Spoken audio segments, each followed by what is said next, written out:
from Pali or Sanskrit, and of course the Dravidian group, ignoring the fact that at the time of Ashoka probably none of these languages had even begun their existence either in the form of a written language or in the form of a written text by which we can access the state of, with the exception of one language in the whole of this region, none of the other languages even had an existence during the time of Ashoka. So we have to be very careful in the way in which we use these terms in historical discourse.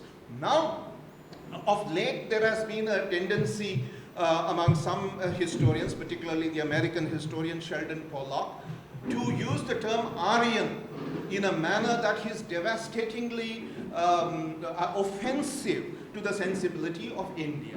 And that is and I think that is the reason why we have to debate that whole notion all over again. What does Sheldon Pollock, and in his book, The Language of the Gods in the World of Men, this idea he has not developed, but he has developed that idea over a period of time subsequent to the publication of that the whole idea of the master race, he says, the master race, for which, like I said, the tainted genealogy of the idea of the master race, he now attributes to India, meaning the racial configuration of the Aryan itself becomes India's original sin.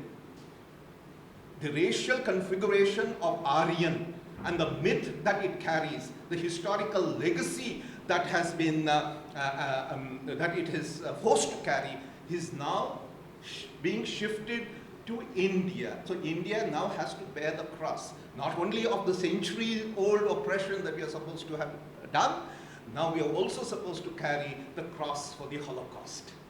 Because the original idea of the Aryan is supposedly, putatively can be really put on the shoulders of India. So this idea of Aryan, Dravidian, these are potent, toxic ideas, and we would like to see a history where none of these terms are used. And if they are used in the original sense in which the terms appear in the text and in the inscription. That is, they do not carry any cultural, any linguistic, or for that matter, any historical underpinnings.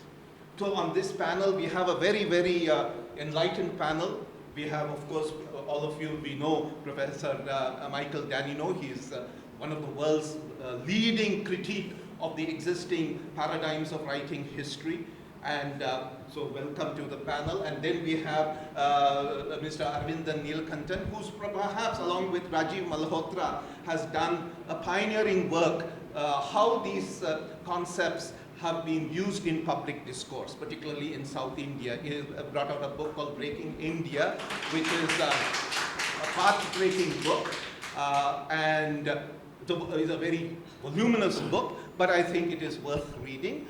And so I'm delighted to have him. And then we have a journalist from Swarajya magazine, Mr. Jataayu, who has been writing and critiquing the use of these ideologies in the public space. And when we talk about South India, the word Dravidian carries not just identity, but it has the weight of at least a whole political power and power structures that are embedded within this notion of Dravidian. So, and these dichotomies are not relegated to history. They have a living presence today, and I think it is necessary for all right-thinking people to look at the context in which these terms appear, look at the historical text and see whether these notions have existed in the past, and then subject them to the kind of critique. See, the word Dravidian evokes so much passion in our part of India that it is not even possible at times to contextualize what exactly it means. It has a connotation of anti-Sanskrit, which is, of course, the way the Tamil identity has been created, at least in the early decades of the 20th century. It has the connotation of anti-Brahminism, because it is the Brahmanical hierarchy which is supposed to have imposed Aryanism South India, so it carries that legacy as well. And of course, it also has this whole idea of a very, very pristine Dravidian race that was pushed to the south of India by the invading Aryans who came from outside. So all these toxic ideas meld in this notion, this dichotomy of Aryan and Dravidian, and who else to debate this than my distinguished panel. So I will start by asking each of my panelists to give take 5 or 7 minutes and give their exposition, and then I'll throw the floor for questions. Yeah, you start. Thank you, Professor Venkata Raghottam,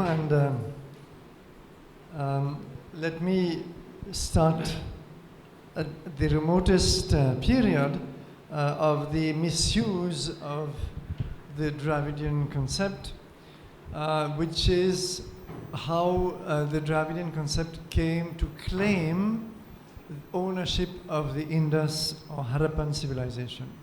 And some of you may have, read that if Kirgari is excavated, it is said to be as great as the Indus civilization. If a stone axe is found in some village, there's a great effort to read some Indus signs. I myself took part in a government of Tamil Nadu sponsored seminar in the Chennai Egmore Museum some 7-8 years ago, where archaeologist after archaeologist were speaking of Indus signs on pottery, which had come out of Tamil Nadu excavations, and basically this has become one of the, so it is of course in a way the old Aryan invasion theory, but modified now, because the Dravidians were supposed to be the authors, the Harappans actually, and it is there in a number of textbooks used in Tamil Nadu. And the Aryans, the good guys and the bad guys, it's a perennial story. The Aryans came, invaded, and demolished the Indus cities, and drove the poor Dravidians, the survivors, down south to where they are. So this is one of the sub-myths of the Dravidian myth. I'm using the myth in an anthropological sense again, not as simply falsehood. It's a construct. It's a story that is constructed and imposed on the population. So I'll be as brief as possible. First of all, who first of all said that there was some Dravidian influence in the Harappan culture? It was actually John Marshall and a few other scholars who looked at some seals, for example, the Pashupati seal, so-called Pashupatu, because the Indus script is still undeciphered, I'm coming to that, and decided that this particular seal, I will skip all the details, represented Shiva. And Shiva, being a Dravidian god, this indicated a Dravidian culture. Now you see the quantum leaps at every stage. First of all, there's no guarantee at all, and there's been a lot of dispute later on that this seal represents Shiva at all. Even if it does, how is Shiva residing in Kailash a Dravidian god? Is he never worshipped in North India? Are there not the Shiva Purana and other texts? And Shiva, after all, appears in Rig Veda as Rudra and in Yajur Veda under his own name Shiva. So therefore, you see how we can keep leaping from stage to concoct a story. So this was one. And then the so-called Linga worship. So a lot of stones, longish stones, polished stones were found, which early scholars said these are all lingas. And therefore there's linga worship. So see, one more quantum leap. And the third quantum leap is to say that linga worship is South Indian, it is Dravidian, it is not North Indian. Because in the Rig Veda there is one shloka, one mantra out of 10,000, which condemns, there's a word used which seems to refer to linga worshippers. Seems to, this is also disputed. So on the basis of this one word, the last quantum leap is achieved. This is extremely weak change. These are extremely weak chains of evidence. At every stage, the arguments can be disputed. So what would be clinching argument? Obviously, the decipherment of the Indus script. If somebody could prove that the language behind the Indus script is somehow related organically to the reconstructed Proto-Dravidian language. That's a legitimate linguistic exercise of trying to recreate a the ancestor common to, let us say, Tamil, Malayalam, Kannada, and Telugu, and a few other Dravidian dialects. If it could be shown to be akin to this family rather than to the Sanskritic or Indo-European family, then of course there would be a major argument. The problem here, and the media plays its role always of confusing the picture.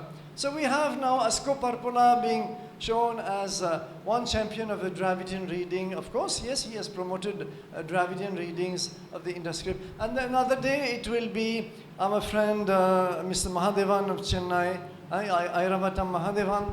A third day it will be somebody else. What we are not told is that all their decipherments are absolutely incompatible. They do not agree, Asko Parpola does not agree with Mahadevan on a single interpretation of a sign. So, and in addition, none of them has been able, with all their system, and both of them have used computers extensively, they've studied sign frequencies, and before them there was a Russian team under Knorosov, who was one of the decipherers of the Mayan script, and Knorosov spent a lot of time in Russia with computers, also studying, and all of them were concluded, and there's a fourth who is Fair Service, the American archaeologist. So we have four major interpretations of the Indo-Silas Dravidian language, which are totally incompatible, and none of them can read more than 2 or 3 or 4 seals at the end of the day, or inscriptions. So therefore, there is no progress on that front.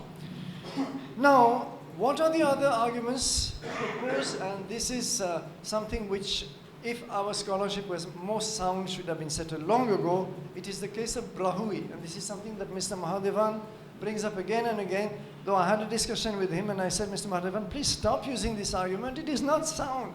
But he's still using it, or has been using it. What is Brahui? It is a dialect of Baluchistan. And it is undeniably part of the Dravidian family of languages. Its syntax, its original vocabulary, none of this is Indo-European. Fine, we accept that. So therefore the reasoning goes that Brahui is therefore a pocket, a relic of the original Dravidian language which was spoken all over this region, which is the Northwest. As I said, using the same logic, so today we have Brahui in Baluchistan, therefore 5,000 years ago, this was the language of this whole region. Therefore, I can claim that English was the original language of Tamil Nadu, because there is a pocket in Nilgiris where you have a lot of Anglo-Indians speaking English. This is their mother tongue. I mean, the weakness of the argument is so patent, and they completely ignore linguistic work by 3-4 linguists. So there is Jacques Bloch, the French linguist, there is H.H. Hock, there is Elfenbein. All of them have shown independently that Brahui is actually a recent import into Northwest. No more than about 1,000 years ago, Brahui was brought into this region. It is not an anciently rooted language in this region. This is independent work by 3 linguists. Why not accept it? So therefore, the argument is quite flawed. There are more arguments which I won't go into, but the point is, ultimately, what do we have to point us to the possible source origin of the Dravidian languages? The Dravidian, as you said rightly, sir, is a valid geographical term.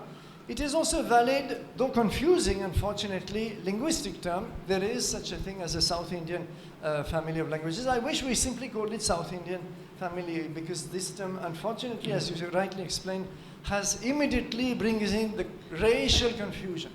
And we imagine that there is a race of South Indians. Whereas if you travel from South Tamil Nadu to northern Karnataka, people look very, very differently from, so there is no such thing as a Dravidian race.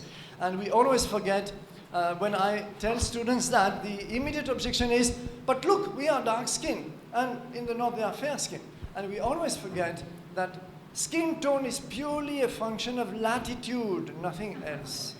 If you put an Italian next to a Swedish man, the Italian is dark skinned. It will look dark skinned.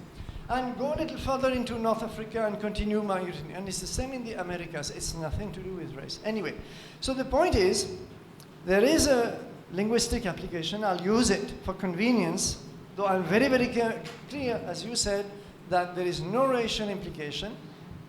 Where does this Dravidian family of language originate? Is a legitimate question. And these are the kind of questions that linguists try to solve for all families in the world. There have been many theories. So there was one, MacAlpin, who wanted the Dravidian language to be the language of Elam in Iran. So there was an Elamite connection. And he produced a few tables of parallel core vocabularies, and then this theory was propagated for a long time. The point is, the evidence again was very, very weak. You can always find a few words in parallel. Unless you can build up the evidence, ultimately it shows nothing. And he was not able to build it up. So therefore, this theory is now less and less cited, though we keep recycling all stuff. The point is that recent research in archaeobotany, that is to say all the ancient crops which were grown in the Neolithic era in Tamil Nadu, which begins about 3500 BC. The Neolithic began much earlier in the North. Neolithic means precisely the stage where agriculture begins. The whole data has been mapped with the reconstructed proto-language, Proto-Dravidian language for agriculture by Dorian Fuller of Cambridge University. And his conclusion has been, and it's a monument of scholarship. It can be argued, it can be disputed as always, but it's very meticulous and objective. He doesn't have an axe to grind. His conclusion is that the Proto-Tamil must have originated in South India. It might look very disappointing to a lot of people because we always want things to come from elsewhere, but this is his conclusion. And we have archaeologists who also hold this view. For example, Dr. Selva Kumar of Tamil University, Tanjavur, has a strong theory also that there is a continuity between all the material cultures. You have Mesolithic, you have a Neolithic, then you have the megalithic culture in the south, and finally you move on to the urban stage. And there is a great deal of continuity, and he is personally convinced, and he has a lot of arguments in favor, so you would have to study that. I want to conclude now that in fact the Proto-Tamil must have originated from these earlier non-urban cultures, so going backward, megalithic and possibly Neolithic, and possibly even older. So these are questions which have to be explored. We have to amass evidence. It's a very patient, slow work, but there is absolutely no reason to accept any of the great submyths of this Dravidian construct, and in particular the myth of a separate Dravidian culture, which is not in evidence even in the earliest layers of the Sangam literature. The oldest compilations, like Purananuru, for example, you find a lot of names of Vedic gods or Tamil gods who have been assimilated with Vedic Hindu gods later on. You have mentions of the Brahmins, you have the singing of the Vedas is extolled, and so on and so forth. So this concept of a completely separate, non-Vedic Dravidian culture also has to be heavily qualified. I will stop with this at this moment. Thank you very much. Thank you. Thank you, Professor Danino, for this exposition of the theories and the constructs of the Dravidian race. I think there'll be a lot of questions from the floor. Now I move on to Dr. Aravindan Neelakandan, who has worked on this from a more political perspective. Good afternoon. I am not doctor, of course. Okay. So I start with this, a thesis submitted in Columbia University in 1916. It was by Dr. Ambedkar on caste in India. And he speaks about the different, at that time, already the idea of racial theories have been floated. And Dr. Ambedkar says these are absolutely not important. There is a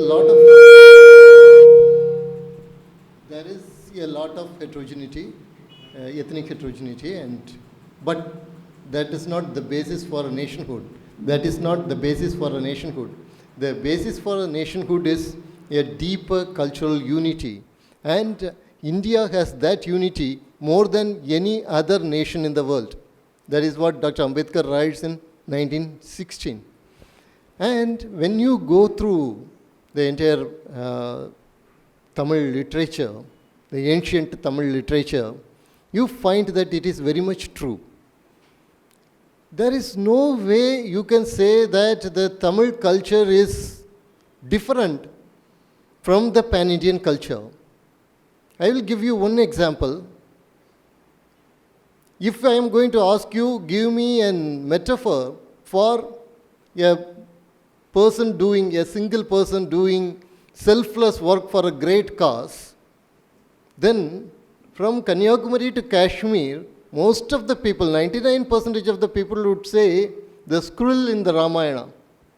The squirrel in the Ramayana is the best example. That is what people would say, irrespective of the linguistic differences, irrespective of their nasal index, irrespective of how much percentage R1A halotype they have in Y chromosome, they would say that. It's the squirrel. And you don't have that in Valmiki Ramayana.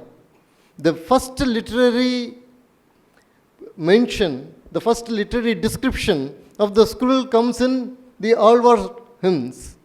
And then it spreads to entire India. So, if somebody says that the Tamil culture is something different from the Indian culture, then the Tamils stand to lose a lot. That is a very important thing that we have to understand. So, in a very fast way, I would like to show you how the Western concept of seeing Indian culture is extremely flawed, and that is the reason why we have all these problems. This binary, particularly this binary that there is a Brahminical culture and there is a non-Brahminical culture, there is an Aryan culture and there is a Dravidian culture and there is a caste Hindu culture and there is a Dalit culture. This binary, all these binaries are related, and there is no basis for this. The fundamental view of the Western anthropology is flawed. I'll give you an example. How much time I have? 5 minutes. Okay, thank you. No. So, we know that in Tamil culture we have 5 divisions.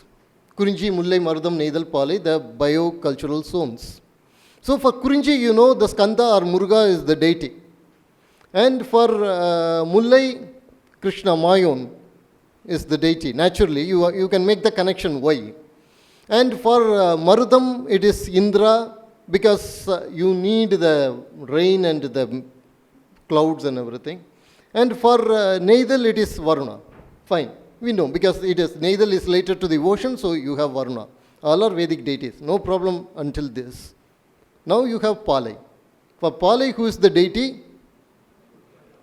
Goddess, Durga, Kuttavai. Kuttavai is the deity, goddess is the deity. Now in the Western anthropological point of view, the fertility, the goddess cult, put it within single inverted comma, the goddess cult is always associated with fertility. And you have here the goddess for Palai. What is the reason? You cannot describe it as far as the Western anthropology is concerned. Just it fails there. Now, in Vedic literature, there is a goddess, Niruti. And Dandekar says Niruti actually means the absence of Rita. The Western Indologists always said that Niruti is a negative goddess. Niruti is not the negative goddess. Dandekar gives a lot of examples for that. And Niruti is essentially a earth goddess who manifests herself in a fierce way when the Rita is disturbed. Remember this. Now, in Chilapadikaram, very clearly, Palai is described as what? Mullayum Kurinchiyum, Muraimayil Tirindu, Nalliyelbu Ilandu, Nadungu Tuyar Vuttu, Palai Ennum Padivam Kollum. I will translate it. The grazing lands and the forest and the mountains, the very fertile forest and the mountains as well as the grazing lands, when they are disturbed ecologically, when they attain a lot of ecological crises and troubles, when they are devastated, they become Palai. Now you make the connection. The Palai is the result of ecological devastation. And Chilapadikaram in a chilling way also adds another one thing. It is similar to the king ruling the land in a very bad way without the proper counseling of his ministers. So here you have the association. When the state fails in terms of ecology and economy, then the victims of that, particularly from the mountain regions and the grazing lands, which are actually the commons, they become the robbers or the bandits. And they then have the goddess as their symbol. Here in India, this particular dacoity is not considered as a crime. But when the Britishers came, when they took over the grazing lands and the forests, the tribes and the grazing land communities, they took to dacoity and they were branded as criminal tribes. And invariably, all these people had goddess as their deity. You remember the thugs always had Kali as their deity.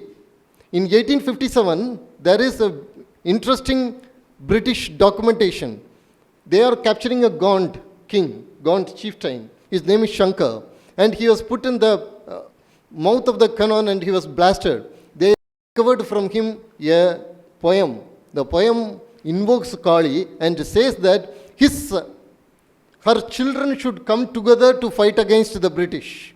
That is most probably the first Shaktic literature against the British, and it comes from the tribal. Now now you can understand why the goddess is the deity of the Palai, and why the thugs were worshipping the goddess. Whenever the Rida is disturbed, whether it is socially or ecologically, that is why Guru Govinda Singh was writing Chandi Stuti. That is why for Shivaji it was Jai Bhavani.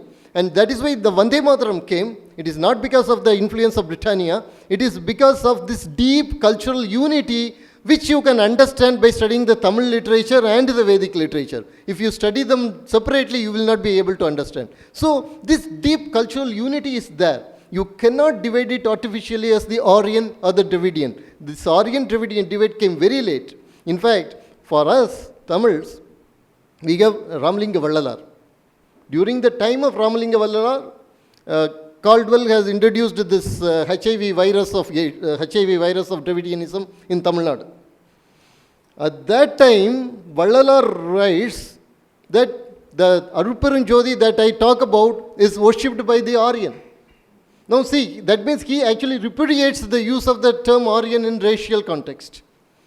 This comes to us from a very long tradition. We say Pasamam Pattarthu Parikum Aryane by Manika Vasaga. So you have this long tradition, you have a very long tradition, where this Aryan Dravidian thing is not only meaningless, it is harmful in us understanding our own culture, our own cultural dynamics, our own history.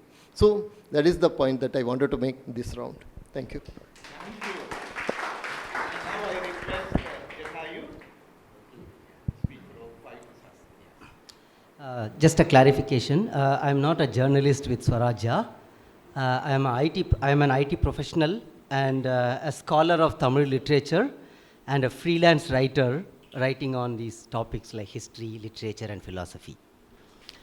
Now, why are we even having this debate here? Perhaps because of the influence of Dravidianist movement in Tamil Nadu. So as you all know, the whole Dravidianist racist theory was built on a very shaky grounds and doesn't have any evidence in linguistic or archaeological or literary any basis. But again, the Dravidianist movement was essentially a populist movement and it was never an intellectual movement. So the moment they adopted this, the racist theory, from Robert Caldwell, essentially it started out as anti-Brahmin theory and a Tamil supremacist theory. And then it started accumulating things like rationalism and atheism and egalitarianism, all sorts of things. And at one point of time, it became a peculiar dilemma for Dravidian movement that on one hand, they were talking about all these things, the rationalism, scientific temper, atheism, etc. And on the other hand, they were talking some rank racist stuff, like Tamil supremacy, an indigenous Dravidian Tamil race as opposed to an alien Aryan race that subjugated this race. So to give a village metaphor, it's like driving a bullock cart with two bulls that are running into two different directions. And they were trying to control this. And on top of this, there was a much bigger political problem, because they had to propagate this theory in Tamil Nadu, whose geographical landscape is filled with Hindu temples of great glory, and whose cultural and literary landscape is filled with literature and art forms and tradition of Hindu ethos and all Indic idioms. So faced with this problem, what did they do? So obviously, they didn't have a lot of skill or domain knowledge in the fields of archaeology or history, but literature was something. So where they put their hands on. So they very systematically start de-Hinduizing the entire Tamil literature and the culture which was deeply associated with it, to such an extent that today, after decades of Dravidianist rule in Tamil Nadu, every issue, be it a political issue or a social issue or an economical issue or a cultural issue, every issue there is always someone, it's not a very fringe lunatic voice, a very prominent voice interpreting it in terms of Aryan Dravidian racist divide. So just to give 2-3 examples, take the Sterlite agitation. So it was like an Aryan invasion of Dravidian lands. This very Pondi Lit Fest. So one of the opposing groups, they were kind of trying to think of it as a second Aryan invasion in Puducherry. And Ramayana, it's like a free for all in Tamil Nadu. To anyone, they have a license to abuse Ramayana and call Sri Rama any names. Why? Because he's an Aryan invader and he deserves all sorts of abuse.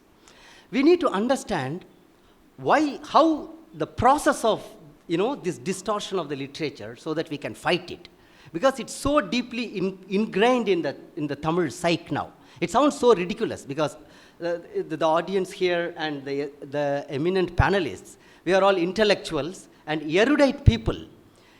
For us, it sounds too silly and ridiculous, but unfortunately, the whole Tamil Nadu is infested with this ideology. So let me just give you a map or a template of how this was done.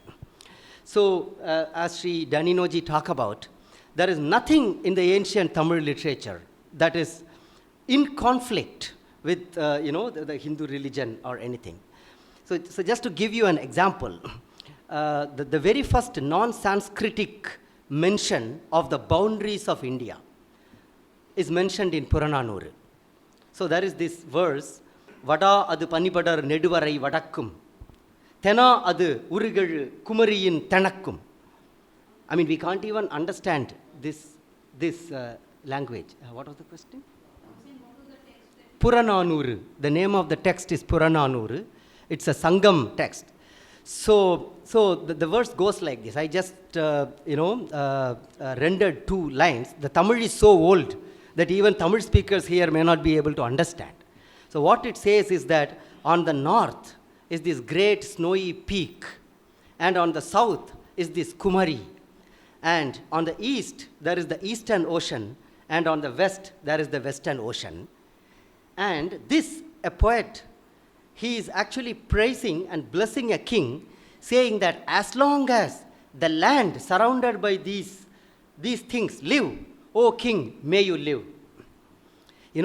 The name of the poet is Kari Kirar, and the king whom he blesses like this, he is named Pondiyan Pal Yagasalai Mudukudumi Peruvazhidi. So what this means is that the Pandya king who had many Yagashalas, that is the epithet which the king has put before his name. So to such a king, the poet blesses him like this. So there is another mention where a very poor poet goes to a king very, very poor, the utterly abject poverty. So the king gives him so much gifts, the gold and silk clothes and everything. He comes home, and his family has not even seen these things for the first time. They have this emotion of joy and rapture and confusion. And the poet uses a metaphor to describe their state. It's very interesting. The poet says, the members of my family were so thrilled and confused, like the way when the monkey saw the jewels thrown by Sita. So remember, this is a 2,000-year-old Tamil poetry where a poet is using Ramayana as a metaphor. He is not even describing the story of Ramayana. He is actually describing an incident from the Ramayana as a metaphor to describe his family's reaction. What does this mean? So then how early the story of Ramayana must have spread into the Tamil land. This is not just a one-off mention. I can actually cite hundreds of references like this in the Sangam literature. And when you come next to Silappadigaram, where the two major the hero and heroine of the epic, Kannagi and Kovalan, so they leave the Chola capital of Pugar to the Pandya capital of Madurai in search of livelihood. So the whole city is in great grief. And then the poet describes, Aruntiral ilanda ayodhi pole, perumpeyar nagaram perumpeyatutrathu. The city grieved for these people like the way Ayodhya grieved for the great Rama. Then on and on it continues. So when such is the Tamil literary tradition, so how did Dravidians dismantle it? So the first thing, so there are many techniques. So it has kind of become a cottage industry. So the first technique is do some idiotic word splitting. So for example, Tamil being a very ancient language, it has many original words which none of the other Indian languages may have. For example, Veda is called Marai in Tamil. Marai means something that is hidden, Gudha, as Sri Aravindo calls it. Because it has secret knowledge, it was called Marai. And then Lakshmi is called Thiru in Tamil. It's an equivalent of Shri. That is why in Tamil Nadu, you would have seen many people are called Thiru something. And then Vishnu has a very original name here called Mal, which means Vishnu, the enchanter. So these are very original words.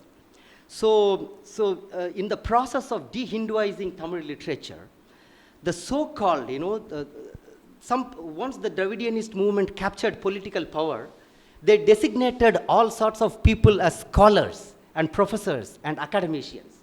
And they created this idiotic discourse. So they said that Marai is actually not Veda. It is some other secret knowledge which Tamils possessed. And it mysteriously disappeared. But then they can't explain. There is a mention of non-Marai, which says 4 Vedas. Okay, then they started coming up with theories. It's not Rig, Yajur, Sama, Atharvana. It is some other 4 Vedas. And then there is another mention of non-Marai or Angam, which says the 4 Vedas with 6 Angas, which is the Vedanga. And then they create yet another idiotic interpretation for this. In a similar manner, you will be surprised how many articles and even PhD thesis has been written on such idiotic interpretations in Tamil literature. And the second thing is the commentators. Another example is Tirukkural, as you all know, a very ancient and a great Dharma Shastra in our Tamil. It is no way different from the Dharma Shastra texts that we have in Sanskrit. So there have been traditional commentaries for Tirukkural, like Parimel Alagar. The Tirukkural is like a 2,000-year-old text, and the commentary was written about 1,200 years back by Parimel Alagar. And in the 20th century, when they started popularizing Tirukkural, they started giving new meanings for all the terms in Tirukkural. Wherever there is mention of God, and there is mention of Veda, there is mention of Brahmins, mention of Hindu gods, everything. And when the real scholars pointed out that, hey, you are not the first Tamil to read Thirukural, you know. This is being read in our tradition for so many years, and there are 8 commentaries, by the way, starting with Parimel Alagar, and none of them give the meanings that you give. Then they say, oh, you know what? The commentators are all Aryan agents. They are all Brahmin, scheming Brahmin conspirators. Now it is time to purify the Tamil literature interpretation from all that dross. Then it goes on. So when it comes to Kamba Ramayanam, it gets still more comical. That's understandable, as we already know the Rama, Ravana binary with Aryan and Dravidian. The more ridiculous thing is the Bhakti literature. So as you know, next to Sanskrit, Tamil has the richest Bhakti literature. So we have about 15,000 verses in the Shaiva Tirumurais, which are organized as 12 books, and about 4,000 verses called Divya Prabandham in the Vaishnava canon. So all these, both Shaiva and Vaishnava literary texts are filled with the descriptions of Shiva and Vishnu in line with Puranas, Vedas, Itihasas, everything. And so later, once they are on this project, they got so ambitious. The Dravidianists created a theory that the Tamil Shaivam is very different from the other Shaivism practiced all over India. And the Tamil Vaishnavam is something so peculiar, and they just give, they just pick up a few lines from these, the devotional poetry, which may tell something very unique about Shiva, which none of the other Sanskrit texts say. What that means is that particular Purana is perhaps popular only inside Tamil Nadu. It's not just in Tamil Nadu. We have such Puranas all over India. The Puri Jagannath has his own legends. The Dwarakadhish has his own legends. The whole of Northeast deities have their own legends. This is not something so peculiar or unique about Tamil Nadu. But unfortunately, all this thing has been highly misused and abused to create a racist narrative. And, the nationalist people and the true scholars of Tamil, we are coming forward and we are fighting against these distortions. And I think this is the need of the hour to address this. And such Litfest, having a panel on this subject, is very significant.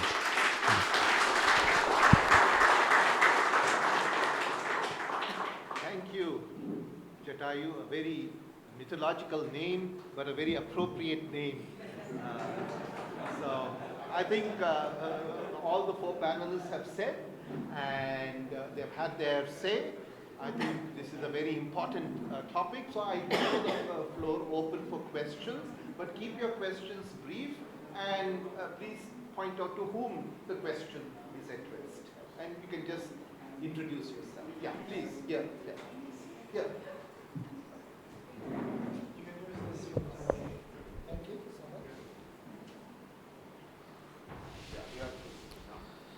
So my question is to Mr. Danino. Now it's when we are talking about Aryan, Dravidian and India, now it's a mesh to understand who is a Arya, who is a Dravida and who is an Indian. Really, because I am a student of history, so I read all the historians' theory of Aryan invasion and all, and especially Sri Aurobindo's interpretation. I think you also have translated that. So, Aryan, the term comes from the geography, or it is a quality or an attribute. All are not Aryans. So it's a quality. So how we can define it now, and now in the tag name of India, how we can exist, how we can sustain together without fighting, because we know this Aryan Dravidian thing has created by the Britishers. Okay, this is a political vendetta. And another second question of mine is the future of the past. I can't understand what is the future of the past. Please explain. Thank you. Can we have the questions together, then we can save a little time. Please. But just keep a note of the questions. My question is to Mr. Jataayu, sir. It's actually a doubt. I mean, the concept of Lemuria, is it real, or it's believed that the first two Tamil sanghas actually happened in Lemuria? And are there any archaeological factors to support the idea of Lemuria? I need to know about it.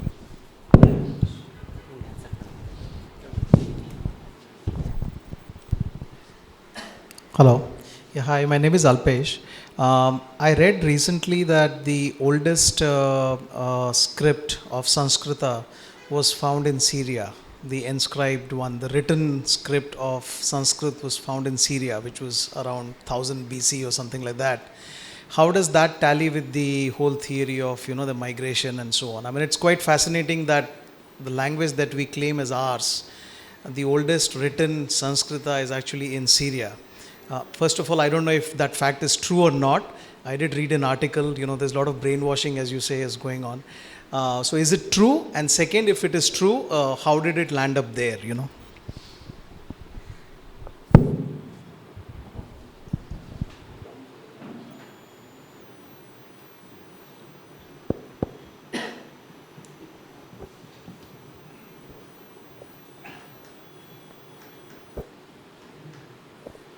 My name is Pranesh, and I am a software engineer in Bangalore and a writer in Tamil Kadir. So my question is for a lot of years the Dravidian. Excuse me, to whom is your question addressed? To Aravindan or Jataayu, anybody. Yeah. The Dravidian ideologist people, they are bringing up the idea of worshipping Lord Ravana or building a temple for Lord Ravana. So if they are aggressively bringing forth that, will it be the right thing to defend that? If it is yes, why? Or if it is no, why? Yes, please.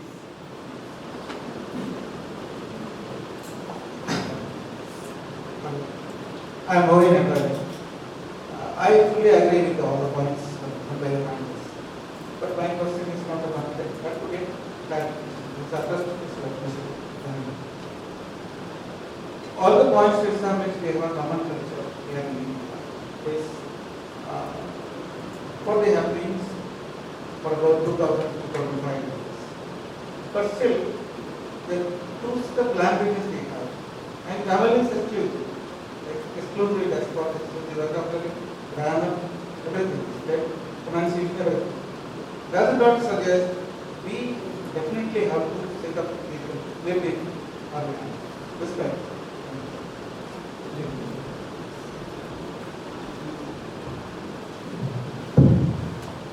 Besides other differences or similarities between Tamil and Sanskrit per se, I always see a raging debate as to which is the older of these two languages. So there is a section of people who would say Tamil precedes all Sanskrit, and there is a section which says Sanskrit precedes all other languages. If you could shed some light on that one. Good afternoon, my name is Amal. My question is to the panel in general, so anybody can answer. This is regarding, there is a massive question on the divide and people in general supporting this divide of Dravidian versus the Aryan and supporting the invasion theory. I would like to put that in context with the very strong evangelical movements today in the south of the country, which have taken extremely deep roots and are converting people extremely quickly across the various geographies, some highly converted, some going through very aggressive conversions today. And how parts of this debate can help address those challenges, and if at all they can help address the challenges.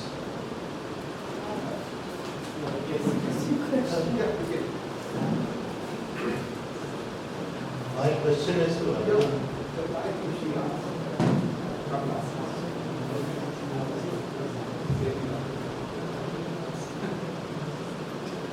So actually my question is, I have got a lot of Tamil friends who object at me going to the temples with them or celebrating Pongal the way they do. Because, they have this confusion regarding the terminology. And I don't think the term Hindutva does justice to the Hindu way of living.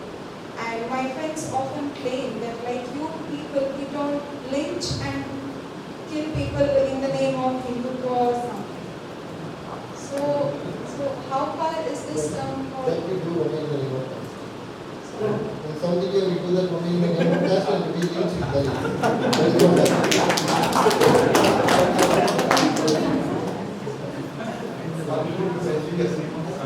There is no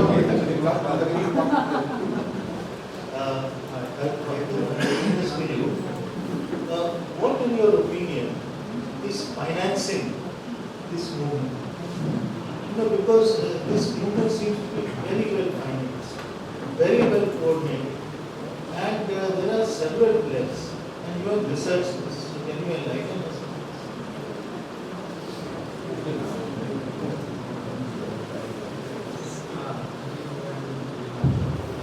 My question is to Michel. In your research, do you use genomics to determine the migration path, like the work of Dr. Spencer Wells? Dr. Spencer Wells. I think we'll just pause here and answer some of the questions, and then we'll come back to. I'll give the panelists an opportunity to answer the questions, but I'll just intervene about this Lemuria, the issue of Lemuria. The standard work on deconstructing this whole idea of Lemuria is a book called Catastrophic Histories and Cataclysmic Geographies. It is a myth of Lemuria by Professor Sumati Ramasamy, and it has completely demolished this idea of, the lemur is essentially an animal that is very gentle. The Lemuria, this is a mythical land that is supposed to have been the place where the two Sangams that you mentioned. But this has got so deep into the consciousness of the early ideologues of the Dravidian, particularly Vedanayagam Pillai and the others who are writing under the shadow of Shaiva Siddhanta. Remember that Shaiva Siddhanta also was beginning to shape the Tamil consciousness in the late 19th century. So you have a convergence of both this myth of Lemuria and this idea that Shaiva Siddhanta, the primordial religion of these people, of the people of the land of Lemuria, converged, and then to that the historical myth of the two Sangams was added. So all this has been well exposed deconstructed in Sumati Ramasamy's, and so that answers it very well. It's only a myth like many of the myths that are floating around. Then as far as this antiquity of Tamil versus Sanskrit, I think this battle will rage on. This won't end. But there has been a recent book that has been written by David Schulman from Hebrew University, and he has quite categorically set the terms of the debate. That he says that there cannot be any hostility. There is no semblance of hostility to Sanskrit in the early texts. In fact, astonishingly, even the Bardic tradition, to which sometimes we use the word Sangam literature, has a phenomenally large number of words which are of Sanskrit origin. So this separation that the politicians of today would like to see between what is Sanskrit and what is quintessentially Tamil, I think cannot be done. And I would say that at the cost of even sounding a little cynical, that this pure Tamil movement that was launched in the late 19th and early part of the 20th century did great damage to Tamil consciousness, because it completely divorced the Tamil literary culture, the written culture, from the medieval culture, which was very rich. Now, I don't think Tamil scholars today can interpret Nalayira Prabandham, because that language they have lost. They've lost the script. All that they have today is the skeleton of what was once a glorious written tradition. So, so we have a lot of work of recovery to do. So I'll start with Professor Danino. There were quite a few questions. I noted them. One was about who is an Aryan, who is a Dravidian, what does it mean? So we should, when we try to deal with these questions, unfortunately, the media and a lot of scholars keep confusing and conflating very different meanings. So the legitimate meanings of these terms are linguistic, even though I would personally prefer Sanskritic instead of Aryan, and South Indian instead of Dravidian, precisely to remove the confusion. Two, geographical. It is true that in the Tamil literature sometimes they refer to Arya kings. They mean North Indian kings. So geographical. Then the new European imposed meaning, racial meaning, which does not exist in any of the literatures. And the cultural meaning, if we can speak, but that has to be done very carefully, of an Aryan or a Dravidian culture, but to what extent can we? So unless we keep separating those four strands, we will never clarify the confusion, and we have to keep them in mind constantly. I have a question about the oldest script of Sanskrit in Syria. And you said it was a recent discovery. Well, it's 1914. And it's not about a script, it's about Sanskrit words appearing in a treatise of the Hittites at Boghaskoy, which was the capital of the Hittite Empire. So the Hittites were an Indo-European speaking people, and then suddenly in the midst of their own language, which has pretty much nothing to do with Sanskrit, names of Sanskrit deities like Indra, and I forget that there were a number of, appeared, which was very, Vedic deities, which was very surprising. So, of course, immediately the interpretation was that, well, obviously then from here, these deities and Sanskrit must have migrated towards India. Why should it be so? The evidence is absolutely not conclusive. It's simply evidence of a contact. But beyond this, until we have resolved the question, number one, does a language need a migration to propagate itself? There are different linguistic models, some of which, like Johanna Nichols of Berkeley University, she has a very elaborate model of linguistic propagation, which does not require any movement of people. So we also have very deeply influenced by these migrationist models, and they need not be correct. So this is to answer your question. There was another one which is, and it's connected in a way, doesn't the presence of two distinct language families show that there is that there are different cultural complexes at work? My answer is no, definitely not, because we must always keep language and culture as separate issues. Language is a vehicle of culture, no doubt, but there are multiple examples. See, Switzerland has 3 languages. French, German, and Italian, and some other dialect. But they have one culture, okay, with regional variations. So language and culture should not be conflated, and the anthropologist Franz Boas, American anthropologist in the 1940s, published a book precisely on this, language, culture, and I forget the rest of the title, precisely to dismiss this myth, because he saw the Nazism rising on the strength that German language, German culture, and therefore Aryan culture and so on. And he said we should never conflate the two. We can have one culture shared by several languages, and we can have one language. Within that one language, you can have several distinct languages. And historically, there are multiple examples. So no, we should not confuse the two. And finally, a big question, I'm afraid, which I will not answer precisely, on genetics.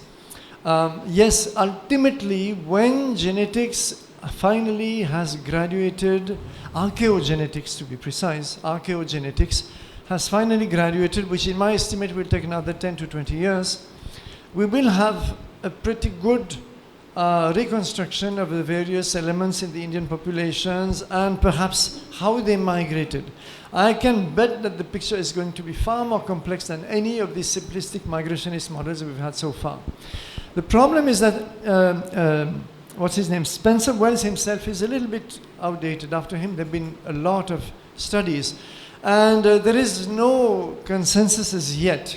There is still a lot of battle going on as to whether Harappans were connected to Central Asians or not. and whether, how do we explain the R1 chromosome, mutation, haplogroup as it is called, which is apparently mapped with Indo-European languages. But a few scholars, including myself, have been arguing that biologists are making multiple methodological errors which they don't even realize. One is circular evidence. They will, for example, go to Romina Thapa. Romina Thapa speaks about Indo-European migration. Therefore, they will accept this as a fact. And when they see the presence of some mutations which can be mapped with Indo-European, they will say, therefore, it is a proof now. But it's no proof at all. They will also make the big mistake of taking DNA samples from modern caste representatives and assume that 4,000 years ago, for example, Brahmins or tribals, these were also Brahmins or tribals 4,000 years ago. How do you know? There's absolutely no way of knowing. So there are a lot of complexities in the way you can interpret even those Harappan skeletons. It could be a complete misreading because we have to first establish that the Harappan, those who were buried, were actually locals. And in Harappa, John Kenner has rather almost proved that those who were buried were actually the outsiders visiting or living in the place. So these are fundamental methodological issues. Unless they are addressed, we have to be very cautious with genetic evidence. Yeah. I'll make 3 quick points, but before that, I think this theory of the migration in the reverse direction of the common cultural elements, which are obviously Hindu, traveling from the Tamil to the Sanskritic idiom, I think it's absolutely baseless. One major thing that seems we need to remember is that the earliest extant literature in Tamil is the Sangam literature, which cannot be dated. The most common dating is like from 2nd century BCE to 3rd or 4th century CE. So it's basically a literature spanning over 5 centuries. If you go to the Rig Veda, which is really the earliest extant Sanskritic literature, I mean, the most conservative estimate for that, even by the Western Indologists, like 1500 BC, right? So there are centuries of gap, and the earliest extant Tamil literature, as we see, has so many references to the Vedic elements. So this doesn't mean that everything that we find in today's Hindu culture is always Sanskritic. I think as Aravindan mentioned in his speech, the squirrel helping the Rama legend is actually originated in Tamil Nadu.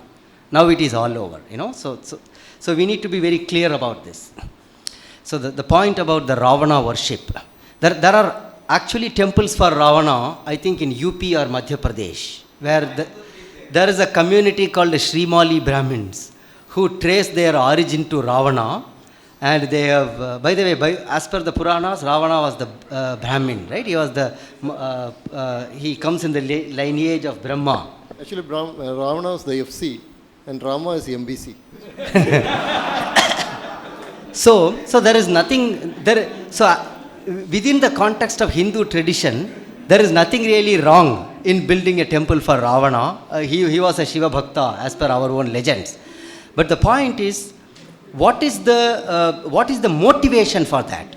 If somebody is building a Ravana temple just to propagate racist theory or create hatred or create, or to establish an anti-Indian idea through a religious practice, that must be exposed and opposed. What we need to be clear here is yes to Tamil, no to Dravidianism. So this is very important. So Tamil people can genuinely take pride in their unique culture, ancient culture, beautiful elements, but not in racist terms. And after all, whatever is in Tamil culture is the fruit of the overall Indic culture.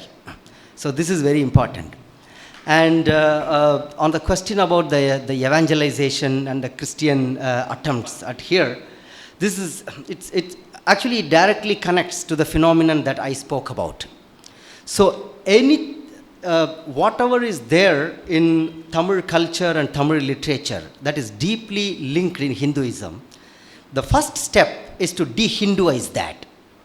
So say that, so this is Tamil, it's not Hindu. The Pongal is a perfect example. So all over Tamil Nadu, there is this perception that it's a Tamil festival, right? Tamilar Tirunal. But all of us know that it is nothing but Makar Sankranti, that is celebrated in many different names all over India. And in Tamil Nadu, it is just called Pongal, and it has the astronomical significance and the sun worship, harvest, everything same. Now this propaganda has gone to such an extent that in Canada, the Sri Lankan origin Tamils, they want the Pongal to be declared as the Tamil day, not a Hindu festival day. And they are dead against other Hindus, non-Tamil Hindus, the mainstream Hindus living in Canada, to be associated with that day. So a completely baseless hate propaganda has taken root. So de-Hinduizing all these elements creates a fertile ground for Christians to come and adopt it immediately. Not adopt it, appropriate it or steal it. That's the right word to use. So if you are active in the social media or the internet, you will see a lot of rage about the Christian devotional songs created in the tune of very popular Hindu devotional hymns like Kanda Sashti Kavasam or the Aigiri Nandini tunes. The Christian hymns are being created. There are temples modeled after the Hindu temples. It's all sort of highly abominable cultural appropriation going on. And the Dravidianist and the Dravidianist ideology and the Christian evangelists are partners in crime here. The aim of both of them is the destruction of Hindu civilization in the Tamil land, so that the Tamil people will become rootless and cultureless. And this will eventually, then it makes it that much easier to propagate separatist ideologies and eventually, leading into what we call as Breaking India framework. Very quick remark, just a very brief remark to supplement. Do you know what is the Tamil word for Bible in classrooms and it is Vedam.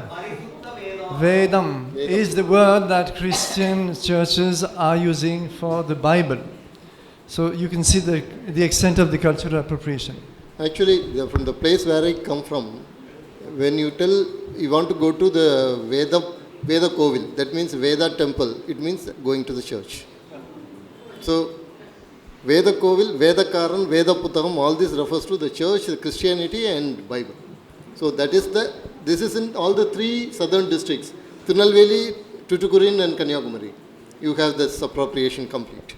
And I want to talk about two things, like starting with the Lemuria. I just want to tell one aspect about Lemuria. It was essentially created by Theosophists.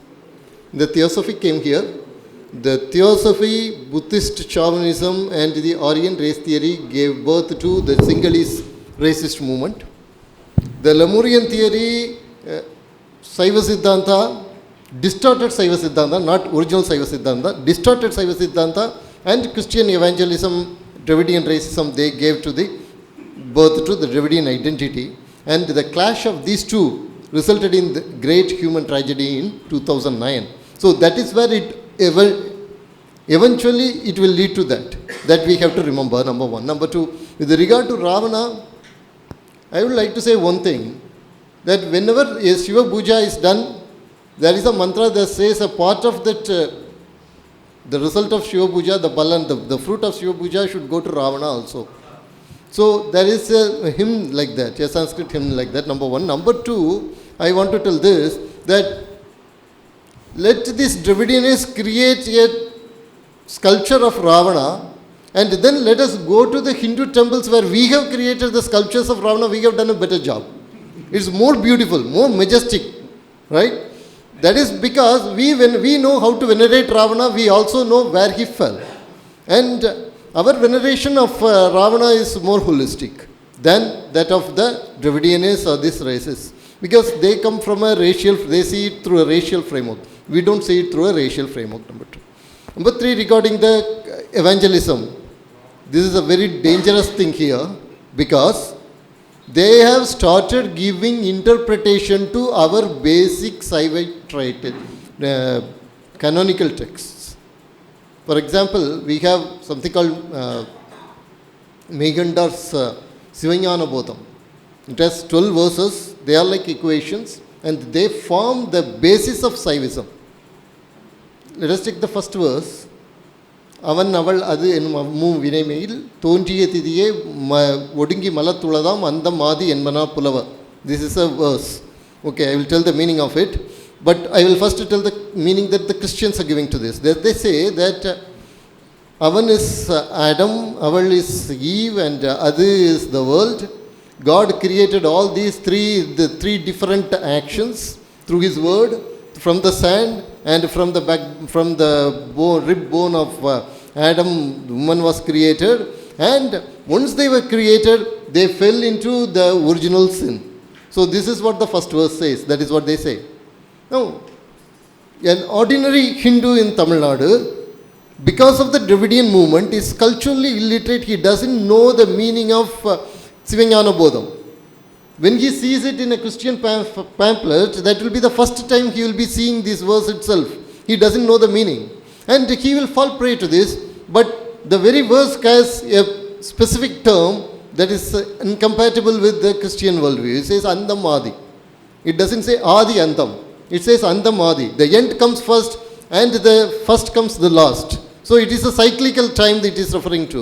And the biblical time is actually linear time. So absolutely it is incompatible, but there is nobody to tell the confused youth what exactly it means. In a very crude way how they do it, you all know how we do. We put the holy ashes, the vibhuti like this, and we put a vermilion, the kumkum here. There are 3 bands and a kumkum. And there is a Christian pamphlet that comes from these people, and it says, an evangelical pamphlet that comes from these people, and it says, these 3 represents the Holy Trinity. And what about the vermilion? That is actually the blood Jesus shed for us. And so the Hindu actually is wearing the sign of Jesus on his forehead, but he doesn't understand this. That is what they say. Now, for an ordinary Hindu, why he does that? Because his father does that, his parents do that, and that is why he is doing that. And when a pamphlet is given like this, again I am repeating, they have created a vacuum, and into that vacuum these things come. They are capitalizing on the lack of knowledge of our own culture and spirituality that they have created in the name of Dravidianism. This is the danger that we are having. And who is financing them? They are being financed through various means, including taxpayers' money. Yes, that is a very sad state of things, including taxpayers' money. For example, there is an Institute of Asian Studies that has been, at least when I went there and I did this research for Breaking India, I know, at that time it was financed, it was getting grants from the central government. And they have published, they have conducted seminars in New York about ancient Indian Christianity, where they said, I will give one example, and because it will infuriate this person very much, I know that. They say that Valmiki Ramayana, you see, you compare Valmiki Ramayana with Kampa Ramayana. Kampa Ramayana is more ethical, Valmiki Ramayana is more primitive. It is because St. Thomas came here and gave the Christian values. It is because of the influence of Christian values, Kampa Ramayana is more ethical.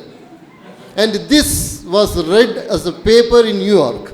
We may be laughing now, but this was read as a paper in New York, and it was sponsored by Indian Institute for Asian Studies, which in turn was receiving grants from the central government.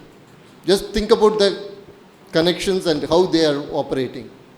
And who sent a congratulation message to this particular seminar that was being conducted in New York? You know, to conduct a 2 days lit fest in Pondicherry, how much struggle you have to do and how much expensive it is and all that. they were taking scholars from India to New York, and they were conducting there the seminar. And Hillary Clinton gave a message. The message went an extra mile, and it said, this particular work that you are doing has socio-political consequences for India. It will be having socio-political consequences for India. I congratulate you. So that is the kind of web they are weaving. So we have to understand the gravity of the situation in this regard. And you talked about what it is confusing about what future of the past. This is the future of the past. If we don't stop it, ultimately we will be told that all our temples are actually originally churches. An attempt was made for that also. A quick addition to the antiquity question. You know, there is many Tamil people might know it. There is a very how the tradition has looked at it. So in the Tamil literary tradition, we have a legend that from the two faces of the Damaru that Shiva holds, two languages emerged. One was Tamil and the other was Sanskrit. And the Sanskrit was given to Panini, who wrote the grammar for that, and Tamil was given to Agastya, who wrote the first Tamil grammar is actually attributed to Agastya. Just look at it.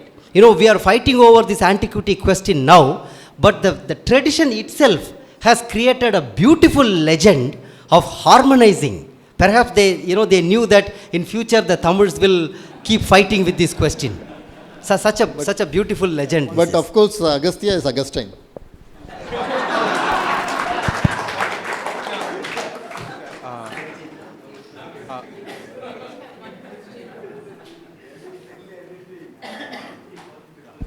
Yes, I had just one. The last question I had was with regard to other South Indians, the Andhras and the Kerala people and everybody else. How come they don't have this movement, the Dravidian movement? What is it that makes it different to Tamil Nadu? You just wait. It will happen. Already it has started happening. For example, in Kerala, they have started telling that the Vamana myth is actually Vamana Purana and the they have the Bali tradition and this. They have already started telling that it is actually the Aryan scheming, Aryan cunning Brahmins who came and grabbed all the land from the aboriginals there, and that is actually the root of the Vamana myth. They already started doing that. In Tamil Nadu, they have been successful to some extent. Now they are exporting it. And in Andhra, you already have the great Kancha Ilaya who has been propagating these things. So it's a matter of time. You wait, it will all happen quickly. I've already got a message from the organizers. I think we have had a very, very interesting panel. We have explored a number of issues, and I think we all stand enlightened because of the eminent presence of all these people. And I thank the organizers for thinking of this panel and inviting us all. Thank you.